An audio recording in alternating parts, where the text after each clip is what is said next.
محترم سامعین و ناظرین کرام، آپ سن رہے ہیں درس حدیث۔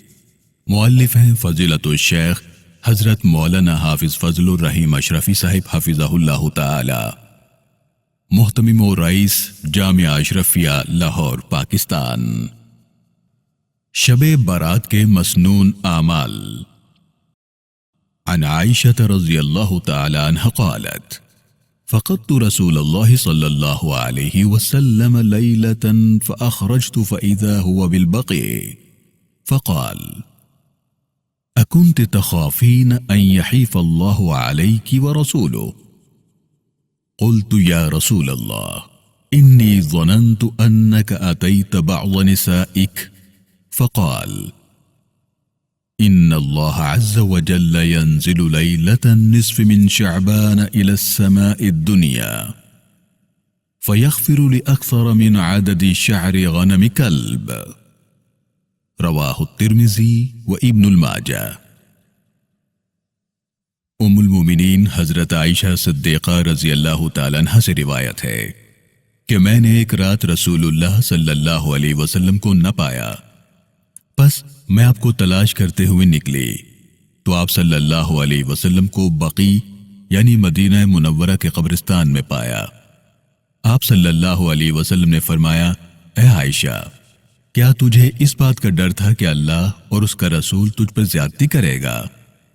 عرض کیا: یا رسول اللہ، میں نے خیال کیا کہ شاید آپ ازواج مطہرات میں سے کسی کے ہاں تشریف لے گئے ہوں۔ تو آپ صلی اللہ علیہ وسلم نے فرمایا: بے شک اللہ تعالیٰ شعبان کی 15ویں شب میں آسمان دنیا پر نزول فرماتا ہے، بس قبیلہ کلب کی بکریوں کے بالوں کی تعداد سے زیادہ دوزخی لوگوں کی مغفرت فرماتا ہے۔ اسے امام ترمذی اور امام ابن ماجہ نے روایت کیا ہے۔ میرے پیارے بھائیوں، عرب میں بکریاں پالنے کا عام رواج تھا۔ ہر قبیلے میں بہت سی بکریاں ہوتی تھیں، لیکن قبیلہ بنی کلب میں سب سے زیادہ بکریاں تھیں۔ ان تمام بکریوں کے جسم پر جتنی تعداد میں بال ہوتے تھے، ان سے کہیں زیادہ تعداد میں حق تعالی لوگوں کی مغفرت فرماتے ہیں۔ ذرا اس پر غور کیجئے کہ ایک بکری کے جسم پر کتنے بال ہوتے ہیں، جنہیں شمار کرنا آسان نہیں۔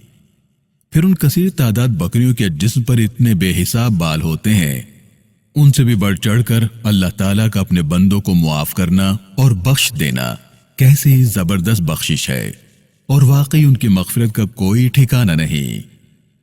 حضرت علی رضی اللہ تعالیٰ عنہ سے روایت ہے کہ رسول اللہ صلی اللہ علیہ وسلم نے فرمایا کہ جب شعبان کی 15ویں رات آئے تو اس رات میں اللہ تعالیٰ کے حضور میں نوافل پڑھے اور اس دن کو روزہ رکھے، کیونکہ اس رات میں آفتاب غروب ہوتے ہی اللہ تعالیٰ کی خاص تجلی اور رحمت پہلے آسمان پر نازل ہوتی ہے، اور وہ ارشاد فرماتا ہے کہ کوئی بندہ ہے جو مجھ سے مغفرت اور بخشش طلب کرے اور میں اس کی مغفرت کا فیصلہ کروں۔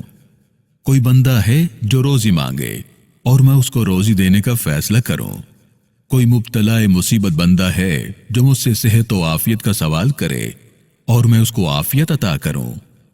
اسی طرح اللہ تعالیٰ مختلف قسم کے حاجت مندوں کو پکارتے ہیں کہ وہ اس وقت مجھ سے اپنی حاجتیں مانگے اور میں عطا کروں۔ غروب آفتاب سے لے کر صبح و صادق تک اللہ تعالیٰ کی رحمت اسی طرح اپنے بندوں کو اس رات میں پکارتی رہتی ہے۔ میرے پیارے اسلامی بھائیوں، شب برات کی مزید حقیقت اس روایت سے بھی معلوم ہوتی ہے کہ حضرت عائشہ صدیقہ رضی اللہ تعالیٰ عنہ روایت کرتی ہیں کہ رسول اللہ صلی اللہ علیہ وسلم نے مجھ سے فرمایا کہ کیا تم جانتی ہو کہ اس رات میں یعنی ماہ شعبان کی 15ویں شب میں کیا ہوتا ہے؟ عرض کیا: یا رسول اللہ، ارشاد فرمائیں کہ کیا ہوتا ہے؟ ارشاد فرمایا کہ اس رات میں اس سال جتنے پیدا ہونے والے ہیں وہ سب لکھ دیے جاتے ہیں، اور جتنے مرنے والے ہوتے ہیں وہ بھی لکھ دیے جاتے ہیں، اور اس رات میں سب بندوں کے اعمال اٹھائے جاتے ہیں، اور اسی رات میں لوگوں کی مقررہ روزی اترتی ہے۔ میرے پیارے اسلامی بھائیوں، بہترین دعا وہ ہے جو عمدہ اسناد و روایات کے ساتھ بیان کی گئی ہو۔ چنانچہ ابو برزہ رضی اللہ تعالیٰ عنہ کا بیان ہے کہ رسول اللہ صلی اللہ علیہ وسلم نے ارشاد فرمایا کہ حضرت آدم علیہ السلام نے آسمان سے زمین پر آ کر خانہ کعبہ کا 7 مرتبہ طواف کیا اور مقام ابراہیم کے عقبی حصے میں 2 رکعت نماز پڑھی، پھر یہ دعا کی کہ اے اللہ، تو میرا ظاہر و باطن جانتا ہے، میں تجھ سے اس ایمان کا طلبگار ہوں جو قلب کو قوت دے اور سچا یقین عطا کر، جس کے ذریعے یقین کامل ہو جائے کہ مجھے وہی ملے گا جو تو نے لکھ دیا۔ اے اللہ، اے میرے پروردگار، اپنی مرضی پر مجھے راضی رہنے کے لیے ثابت قدم رکھ۔ اس پر اللہ تعالیٰ نے حضرت آدم علیہ السلام سے بذریعہ وحی فرمایا، اے آدم، تم نے جو دعا مانگی وہ میں نے قبول کی، اور آئندہ تمہاری اولاد میں سے جو کوئی یہ دعا کرے گا میں اس کی دعا قبول کروں گا اور اس کی مغفرت کروں گا اور اس کے غم و آلام دور کر دوں گا۔ اس کے علاوہ متعدد احادیث اس مضمون کی وارد ہیں کہ 15ویں شعبان کی شب میں اللہ رب العالمین اپنے بندوں کی جانب متوجہ ہو کر مسلمان مرد و عورت کی مغفرت فرماتا ہے، کافروں کی دعائیں قبول کرنے میں تاخیر کرتا ہے، اور کینہ رکھنے والوں کو ان کی کینہ پروری کے سبب مہلت دیتا ہے تاکہ کینہ پروری ترک کر دیں، پھر دعا کریں۔ اسی حوالے سے امام شافعی رحمۃ اللہ علیہ کا بیان ہے کہ 5 راتیں ایسی ہیں جن میں دعا قبول ہوتی ہے۔ نمبر 1 جمعے کی رات، نمبر 2 عیدین کی رات، نمبر 3 یکم رجب المرجب کی رات، نمبر 4 لیلۃ القدر، اور نمبر 5 شعبان کی 15ویں شب کی رات۔ اس لیے اس شب میں دعاؤں کا خاص اہتمام کرنا چاہیے۔ دعاؤں سے تو اللہ تعالیٰ خوش بھی ہوتے ہیں اور اس کی رحمت بھی متوجہ ہوتی ہے۔ اس کے ساتھ ساتھ استغفار کے عمل کو بھی حرز جاں بنائیں، جیسا کہ اللہ تعالیٰ کا ارشاد ہے، لولا تستغفرون اللہ لعلکم ترحمون، تم اللہ سے معافی کیوں نہیں مانگتے تاکہ تم پر رحم کیا جائے۔ جیسا کہ ملکی حالات پریشان کن ہے، اس کا علاج اللہ تعالیٰ نے خود ارشاد فرمایا کہ تم بکثرت استغفار کرو تاکہ تم پر رحمت کی جائے۔ لہٰذا اس بابرکت راز سے فائدہ اٹھاتے ہوئے اکابرین کے کچھ معمولات نقل کیے جاتے ہیں۔ ناظرین و سامعین سے درخواست ہے کہ اس بابرکت رات میں پاکستان اور امت مسلمہ کے موجودہ حالات اور اس پریشان کن صورتحال پر ان دعاؤں کا معمول بنائیں۔ اللہم انا نجعلک فی نحورہم ونعوذ بک من شرورہم، اے اللہ، ہم تجھے ان دشمنوں کے مقابلے میں تصرف کرنے والا بناتے ہیں اور ان کے شرور و فتن سے تری پناہ چاہتے ہیں۔ اللہم استر عوراتنا وآمن روعاتنا، اے اللہ، اے پروردگار، ہماری پردہ داری فرما اور ہماری گھبراہٹ کو بے خوفی اور اطمینان سے بدل دے۔ یا حی یا قیوم برحمتک استغیث، یا حی یا قیوم، ہم تیری رحمت سے مدد چاہتے ہیں۔ اور اس کے ساتھ ساتھ عارف ربانی حضرت شیخ مجدد الفسانی رحمۃ اللہ علیہ نے ناگہانی آفات و بلیات اور پریشان کن حالات سے رہائی اور چھٹکارا حاصل کرنے کے لیے ایک زود اثر یعنی جلدی کامیابی حاصل کرنے والا مختصر اور مجرب ورد بتلایا ہے۔ وہ یہ ہے، پہلے باوضو قبلہ رو ہو کر بیٹھ کر 100 مرتبہ دروشی پڑھیں، پھر صرف لا حول ولا قوت الا باللہ کو 500 مرتبہ پڑھیں، پھر 100 مرتبہ درود شریف پڑھیں۔ حضرت شیخ مجدد الفسانی رحمۃ اللہ علیہ فرماتے ہیں، اس کے لیے کوئی خاص وقت متعین کر کے وظیفہ اپنے مقاصد میں کامیابی ملنے تک مسلسل پابندی کے ساتھ پڑھ کر دعائیں کرتا رہے، انشاءاللہ تعالی بہت جلد کامیابی نصیب ہوگی۔ بدعت اور اس کی قسمیں۔ ہندوستان اور پاکستان کے اکثر شہروں میں لوگوں نے یہ رواج کر لیا ہے کہ 15ویں شعبان کی رات کو اپنے گھروں کی دیواروں پر چراغ جلاتے ہیں اور فخریہ روشنی کرتے ہیں اور اجتماعی حیثیت سے اس رات میں آتش بازی چھوڑتے ہیں اور دیگر کھیل کود وغیرہ کرتے ہیں۔ یہ سب لغویات کسی غیر معتبر کتاب میں بھی نہیں ہے۔ ان امور کے مسنون و سنت ہونے کی کوئی موضوع یا ضعیف حدیث بھی نہیں پائی جاتی۔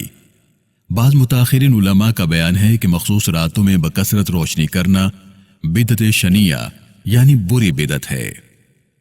رمضان کے لیے پاک صاف ہو جاؤ۔ میرے پیارے ایمانی بھائیوں، بہرحال حقیقت یہ ہے کہ اس رات کی فضیلت کو بے اصل کہنا غلط ہے، کیونکہ 10 سے زیادہ صحابہ کرام رضی اللہ عنہم سے اس رات کی برکات بیان ہوئی۔ اگرچہ روایات میں ضعف ہے، لیکن صحابہ کرام کی اتنی تعداد روایت کے ضعف کو دور کر دیتی ہیں۔ اصل میں اللہ تعالیٰ نے یہ شب برات رمضان المبارک سے 2 ہفتے پہلے رکھی ہے۔ یہ در حقیقت رمضان المبارک کا استقبال ہے۔ رمضان کی تیاری کروائی جا رہی ہے کہ تیار ہو جاؤ، اب وہ مقدس مہینہ آنے والا ہے جس میں ہماری رحمتوں کی بارش برسنے والی ہے، جس پہ ہم مغفرت کے دروازے کھولنے والے ہیں۔ جب آدمی کسی بڑے دربار میں جاتا ہے تو جانے سے پہلے اپنے آپ کو پاک صاف کرتا ہے، کپڑے وغیرہ بدلتا ہے، لہٰذا اللہ تعالیٰ کا عظیم دربار رمضان کی صورت میں کھلنے والا ہے، تو اس دربار میں حاضری سے پہلے 1 رات دے دی۔ ہم تمہیں اس رات کے اندر نہلا دھلا کر پاک صاف کر دیں گے۔ اپنے آپ کو گناہوں سے پاک صاف کریں تاکہ ہمارے ساتھ تمہارا تعلق صحیح معنی میں قائم ہو جائے۔ اس غرض کے لیے اللہ تعالیٰ نے ہمیں یہ رات عطا فرمائی، اس لیے ہم کو اس رات کی قدر پہچاننی چاہیے۔ شب برات کی مزید حقیقت اس روایت سے بھی معلوم ہوتی ہے جو بیہقی میں ام المومنین حضرت عائشہ صدیقہ رضی اللہ تعالیٰ عنہ سے منقول ہے کہ آپ صلی اللہ علیہ وسلم نے فرمایا، کیا تمہیں معلوم ہے کہ شعبان کی اس 15ویں شب میں کیا ہوتا ہے؟ عرض کیا، فرمائیے کیا ہوتا ہے؟ آپ صلی اللہ علیہ وسلم نے فرمایا، اس رات میں یہ ہوتا ہے کہ اس سال جتنے پیدا ہونے والے ہیں وہ سب لکھ دیے جاتے ہیں، اور جتنے مرنے والے ہیں وہ بھی لکھ دیے جاتے ہیں، اور اس رات میں سب بندوں کے اعمال اٹھائے جاتے ہیں، اور اسی رات میں لوگوں کی مقرر روزی اترتی ہے۔ حضرت مولانا اشرف علی تھانوی صاحب رحمۃ اللہ علیہ اس حدیث کے شروع میں فرماتے ہیں کہ اعمال اٹھائے جانے کا یہ مطلب ہے کہ اعمال دربار خداوندی میں پیش کیے جاتے ہیں، اور روزی اترنے کا مطلب یہ ہے کہ ایک سال میں جتنی روز انسان کو ملنی ہے وہ سب لکھ دی جاتی ہے۔ ام المومنین سیدہ عائشہ صدیقہ رضی اللہ تعالیٰ عنہ فرماتی ہیں کہ میں نے اس رات کان لگا کر غور سے سنا تو آپ صلی اللہ علیہ وسلم یہ دعا فرما رہے تھے، اعوذ بعفوک من عقابک، اعوذ برضاک من سخطک، واعوذ بک منک جل وجہک، اللہم لا احصی ثناء علیک انت کما اثنیت علی نفسک۔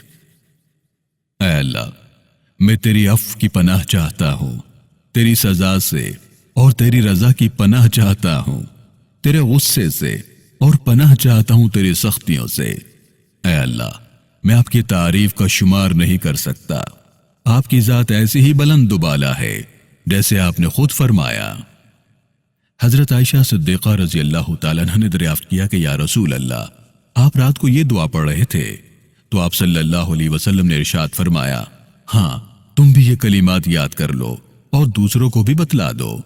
یہ کلمات جبرائیل امین علیہ السلام نے مجھے بتائے ہیں۔ بیہقی میں آپ صلی اللہ علیہ وسلم سے اس سجدے میں یہ دعا مانگنا بھی ثابت ہے، سجد لک خیالی وسوادی وآمن بک فؤادی فهذه يدي وما جنيت بها على نفسي يا عظيم يرجى لكل عظيم اغفر الذنب العظيم سجد وجهي للذي خلقه وصوره وشق سمعه وبصره۔